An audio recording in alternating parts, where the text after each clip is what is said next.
Je suis l'un des quelques fidèles encore survivants du professeur Robert Merle-d'Aubigné, bâtisseur de la chirurgie orthopédique moderne en France. J'ai écrit cet ouvrage pour lui rendre hommage 30 ans après sa disparition.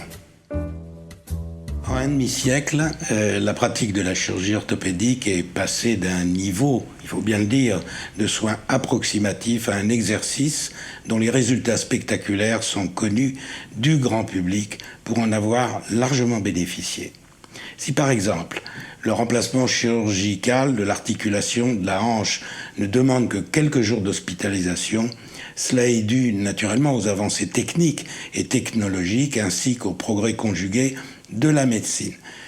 Ce que l'on sait moins, c'est que rien de tout cela n'aurait été possible si rapidement si dans les années 1930 à 1970, un chirurgien n'avait fondé les bases de cette spécialité chirurgicale, initiée plutôt par un chirurgien lyonnais, Léopold Ollier, à la fin du XIXe siècle.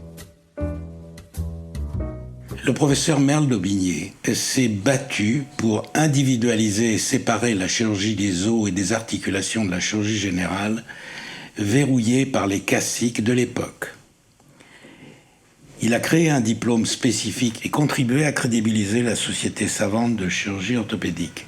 Surtout, en 1952, il a planifié et fait construire un centre de réputation internationale à l'hôpital Cochin dans le 5e arrondissement de Paris. Inspiré par les méthodes britanniques et américaines, il a développé un enseignement établi sur la critique de la pertinence des indications opératoires par délibération collective et le contrôle des résultats sans masquer les échecs. C'est dans cet état d'esprit méthodique et scrupuleux que des centaines de chirurgiens français et étrangers ont été formés.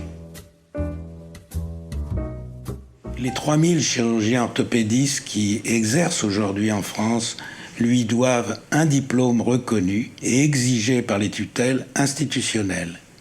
Ils lui doivent également un journal et une société savante qui leur fournit un enseignement post-universitaire reconnu à l'échelle internationale.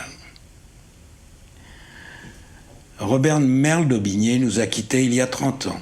Après lui, de nombreux changements ont bousculé la pratique traditionnelle.